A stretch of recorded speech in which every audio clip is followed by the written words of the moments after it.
அனைவருக்கும் வணக்கம். எதிர்நீச்சல் தொடர்கிறது சீரியலில் இன்றைக்கி எபிசோடில் என்ன நடக்குதுன்னு தான் இந்த வீடியோவில் பார்க்க போகிறோம். ஈஸ்வரி போய் ஜனனி கிட்ட பேசுகிறாங்க. அப்போ ஜனனி எவ்வளோ எடுத்து சொல்லியும் ஈஸ்வரி புரிஞ்சிக்காமல் என் ஸ்டாண்டில் நான் கரெக்டாக தான் இருப்பேன், ஒவ்வொருத்தங்க சைட்லேருந்தும் அவங்கவுங்க நியாயமாக தான் தெரியும் அப்படின்னு சொல்கிறாங்க. அப்போ ஜனனி சொல்கிறாங்க, சக்தி இந்த தப்புலாம் பண்ணியிருந்தாலும் நான் சக்திக்கு எதிராக தான் இருப்பேன், தண்டனை வாங்கி கொடுப்பேன் அப்படின்னு சொல்கிறாங்க. காலம் ஒரு நேரம் வச்சுருக்கோம், அந்த நேரம் வரும்போது எல்லாருக்குமே எல்லாமே தெரியும் அப்படின்னு சொல்கிறாங்க. அதுக்கப்புறமா விஷாலாட்சி நந்தினி கிட்ட பேசுகிறாங்க. அப்போ விஷாலாட்சி சொல்கிறாங்க, நீ மனுஷங்களை நம்பாத, கடவுளை நம்பு, அவங்க உங்களுக்கு கண்டிப்பாக கை கொடுப்பாங்க அப்படின்னு சொல்கிறாங்க.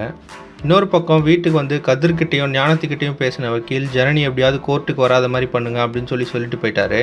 இதனால் ஜனனி எப்படி கோர்ட்டுக்கு வரவிடாமல் பண்ணுறதுன்னு சொல்லிட்டு ஞானமும் கதிரையும் யோசிச்சுட்டு இருக்கிறாங்க. அதுக்கப்புறமா ஆதிகுணசேகரன் ஈஸ்வரி அடித்த வீடியோவை தேடி வெளியே போயிட்டு இருந்த சக்திக்கு அந்த வீடியோ ஆதாரம் கிடச்சிருச்சு. அவரும் வீட்டுக்கு வந்துட்டார். அதுக்கப்புறமா ஜனனியும் சக்தியும் அட்வொகேட் சாருபாலாவை பார்க்க போகிறாங்க.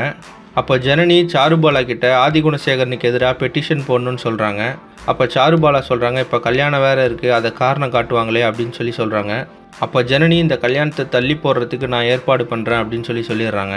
இந்த விஷயத்தை தெரிஞ்சுக்கிட்ட ஆதிகுணசேகரன் அட்வொகேட்டு அதை கால் பண்ணி கதிருக்கு சொல்லிட்டாரு.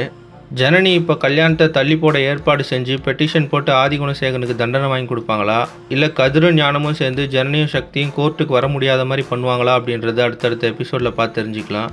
இந்த மாதிரி எதிர்நீச்சல் தொடர்கிறது சீரியல் அப்டேட்ஸ்க்கு நம்ம சேனலை சப்ஸ்கிரைப் பண்ணுங்கள், ஃப்ரெண்ட்ஸ் அண்ட் ஃபேமிலிக்கு ஷேர் பண்ணுங்கள். நன்றி.